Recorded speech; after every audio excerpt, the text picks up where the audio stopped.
All right. Welcome to the Scorched Earth podcast. And we're going to do something a little different, maybe a little special, maybe a little tragic, maybe a little stupid, but I've been prone to do a lot of stupid things. First and foremost, let's hit the like button. I know, I told you it's still early. We just want to be in the like part of the relationship. Don't fall in love with me. Hit the subscribe. Leave some comments. I am getting better with the iPhone. I'm going to respond to your comments on this weekend. I am It's been a very technologically challenging week for me. I went up to Vegas for a couple days, and I kind of had to take the show on the road.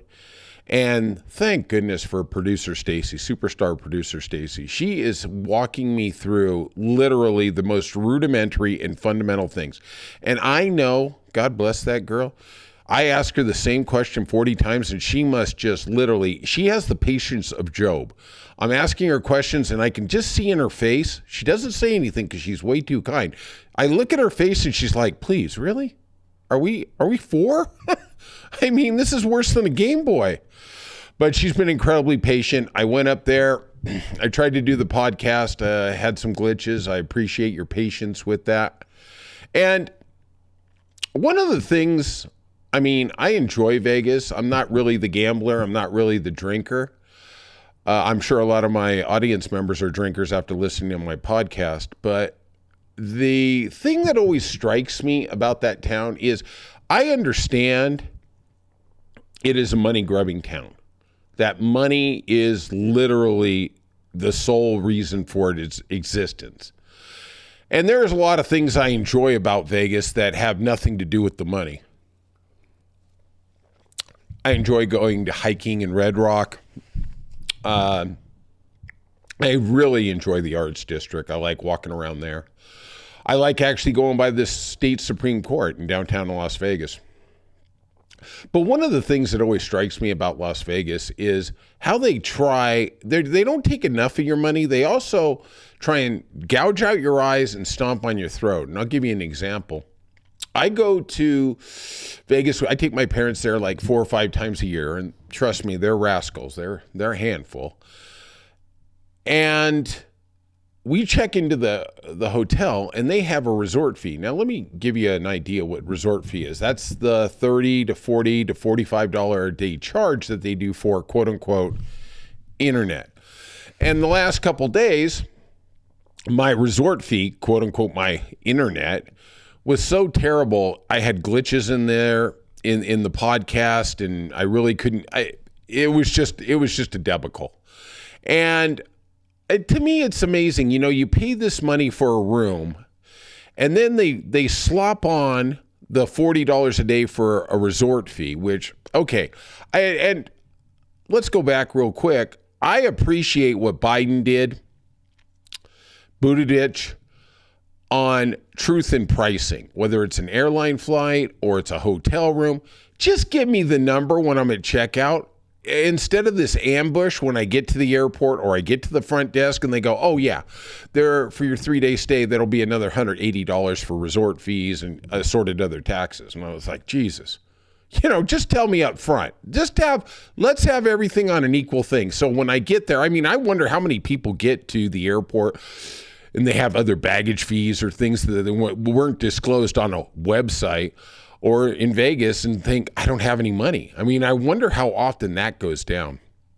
But one of the things that really angers me is you have a corporation like the MGM, which started a cute little trick back a couple years ago, and they also charge you for parking. So you go to their resort, you pay $300 a night for a room.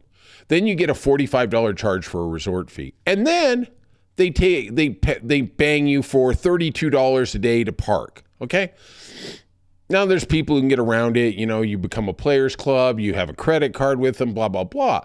But here's the really crazy thing. Even if you fly into Vegas, take a taxi to the MGM, you have to pay the fee. Like, wow. Is there going to be a surcharge for breathing air? Oh, my Lord. That's enough of my Vegas rant. So yesterday, we had the Tulsi Gabbard hearings, and she is being nominated to be the director of intelligence. And we've heard a lot of criticism from the Democrats. And I'm going to probably go a little off the beaten road here. I'm going to commend Donald Trump for this nomination. Yeah, I know. I can already hear you clicking off. Tulsi Gabbard has said a lot of controversial things. She was a Democrat. I'm not sure if she's even a Republican now, but she definitely left the Democratic reservation as the congresswoman from Hawaii. And the hearings yesterday were really highlighted by Republican Senator James Lankford of Oklahoma and other Republican senators questioning her on her comments on Edward Snowden. Now, I'm not sure how many people in the audience are aware of who Ed Snowden is. I mean, I'm sure you've heard the name. You're all pretty astute. But really, I thought, let's do a deeper dive into what this is. So, Lankford pushed Gabbard at the hearing to declare that Ed Snowden was a traitor and to acknowledge that he had harmed the United States. And Tulsi, in a move that I have decried on other Republican nominees, basically deferred. She did the little 1-2 step over to the side, and she said diplomatically that he did break the law, but she wouldn't go as far as to say he was a traitor. And I think this speaks more to what our conscience is as a nation and as a society. And we decry that we are going towards authoritarianism. I'll eventually I left my good words in Vegas, and that is true to an extent. Whatever we think as progressives, as liberals about Trump, I got to commend the guy for making such a bold pick. And he did think outside the box. Now, I'm not going to I'm going to try and go in with an open mind. Obviously, I'm a liberal. Obviously, I'm a progressive. And I think that Trump is definitely going outside the norm in Washington in nominating Tulsi Gabbard. And the Ed Snowden thing is something I want to dive deeper into here. And I want to talk about how it relates to what we are as a country and what we are as a people. So Ed Snowden was a former National Security Agency contractor. It seems like the National Security Agency has a lot of these subcontractors out there. And basically these are the implements or the instruments of deep surveillance across the globe and in America. Let's start with where we were, what we've come in the national security era. I'm going to start with 9/11, 2001. 2,977 people died, tragically, in the attacks on 9/11. 2,606 people died in New York at the towers. 125 people died at the Pentagon. And a month and a half later, on October 26th, 2001, George Bush signed the U.S. Patriot Act.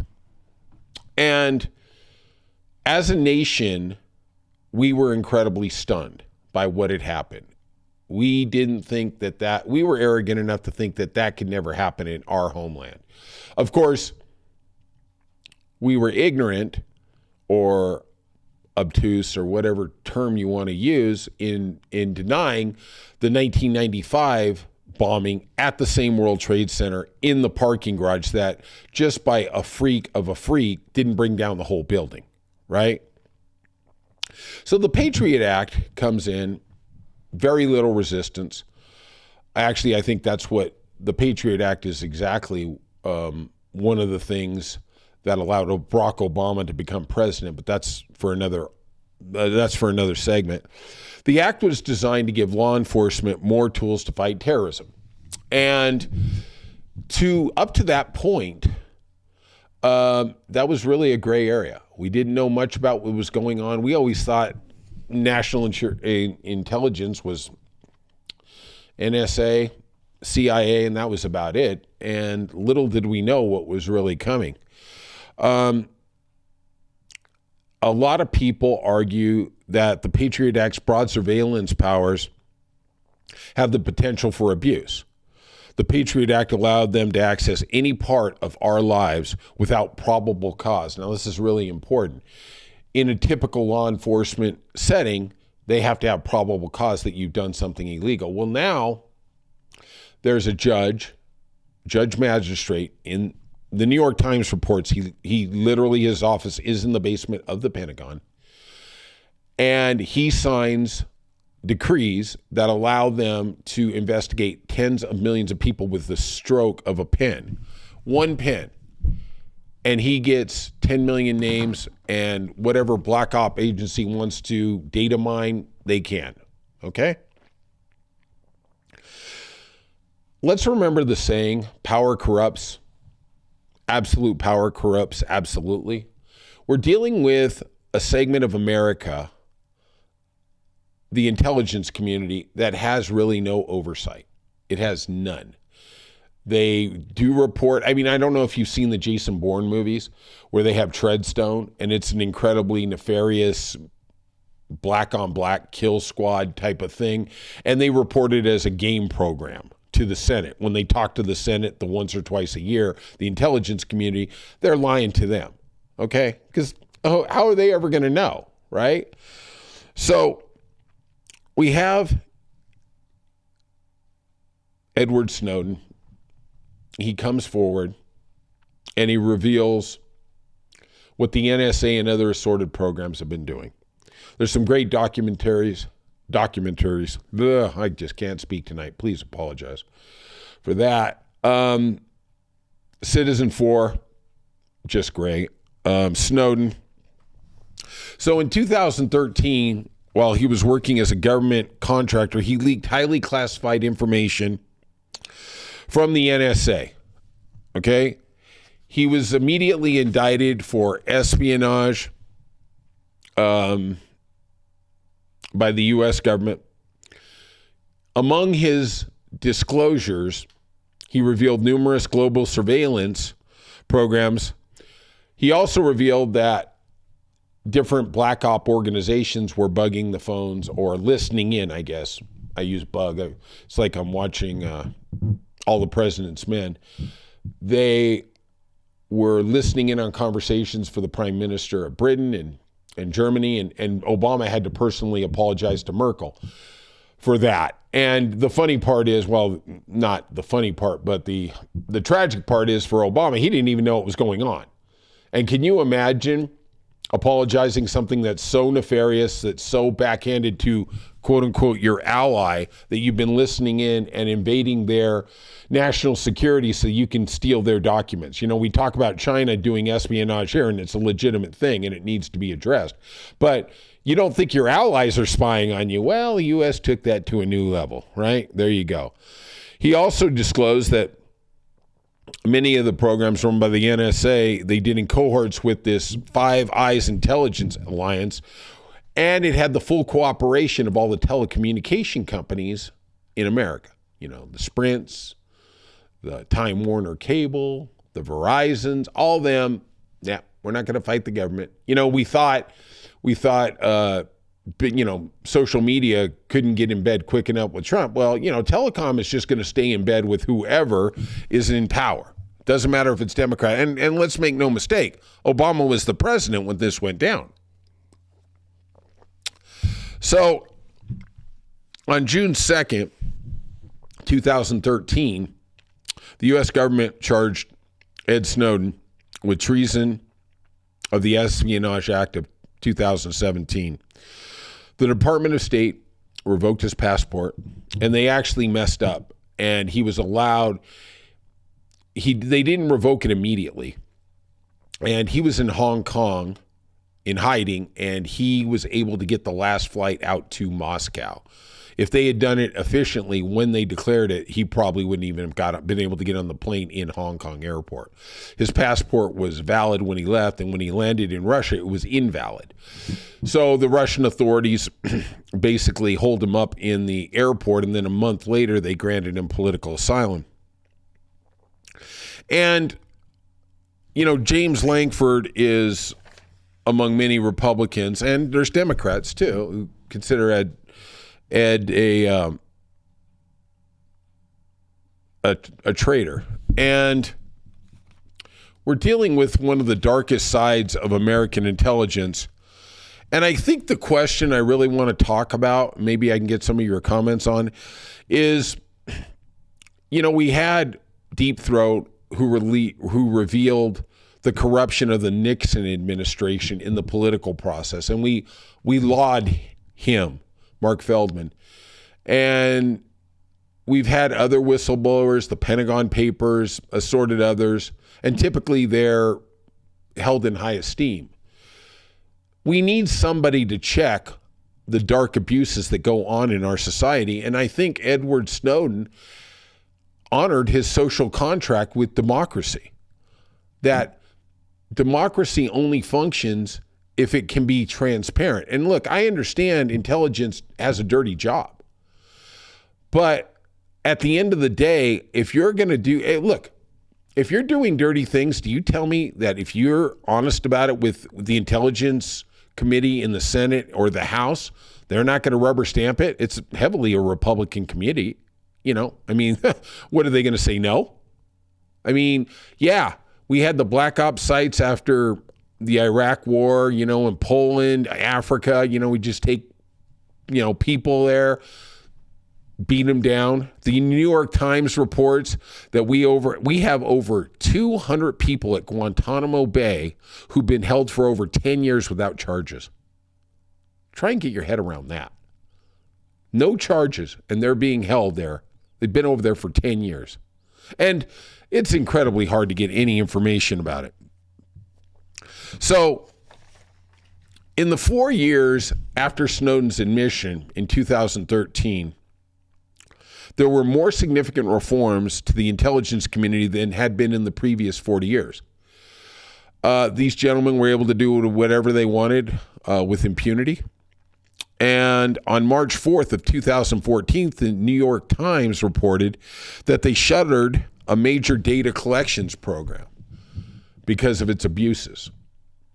Now, I'm sure they reformed it under another name or another label or whatever they did, but at least they finally had a check, or at least they were doing things without immunity and impunity. And I thank Edward Snowden for that. Also, in 2014, they trimmed the Stelward surveillance program, which was started under George Bush.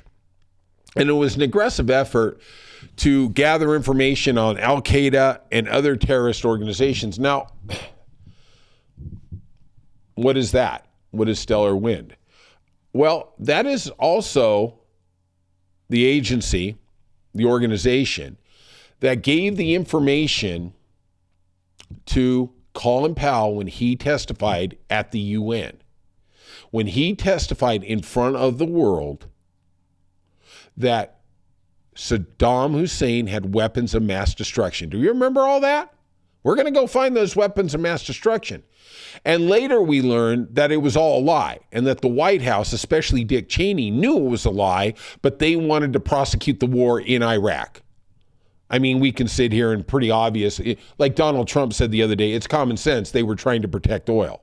Okay? Maybe enrich Halliburton, whatever Cheney's real motivations were. At the end of the day, there was no weapons of mass destruction because there was no checks on the intelligence community. There was nothing. Okay? They could say whatever they want, and there was no blowback. There was no honesty at all. And Colin Powell, who is a good man, he's a Republican. I have a lot of admiration. I have a lot of respect for him, like I do a lot of Republicans. Most Republicans, they hung him out to dry, and they didn't care. His reputation was ruined. You know, I see him on some shows, you know, whatever, and after that, and it was never the same. Because we looked at him and thought, you're either the puppet or you're just a liar. You know, we were in Iraq for 14 years, never found the weapons of mass destruction. They didn't exist. And I, for the life of me, in the subsequent years, when Congress was controlled by the Democrats, or the Senate was controlled by the Democrats, or the presidency was controlled by the Democrats, how come we didn't have an investigation on what happened there? I mean, a real investigation, like the January 6th. No, nothing to see here. Because you know what? The Democrats do sleazy stuff too. Maybe not as sleazy as that. Maybe not a war that lasted 14 years that cost enough money in the first year, just the first year of that war in Iraq, we could have paid for health care for every American for 50 years. Yeah. Money well spent. Money well spent. Because you know what? We got rid of Al-Qaeda and we got the Taliban. And then after we got rid of the Taliban, we got ISIS. And every incarnation was worse. Yeah. Thanks. Thanks for saving our country. Yeah, right. So I want to say thank you to Ed Snowden and James Lamford. Fuck you. Straight out. That's what I got to say. You know, it may make things a little more inconvenient going by the Democratic rule, by actually trying to do things in a semi-ethical way. You know, we can't claim the high ground if we're just as sleazy as everybody else. At some point, truth is truth. And I'm gonna peel out here, and I'm gonna read today Edward Snowden's comments on X, and I really want you to think about it. It's quite simple, Senator Langford. If you're more upset at the whistleblower than you are at the law breaking they revealed, you're not in a position to be questioning anybody's judgment. Thank you, Ed Snowden. Love you. I applaud what you did for our country. And please hit the like button, hit the subscribe button. Tell me if you like these little off-topic things, and I will talk to you tomorrow.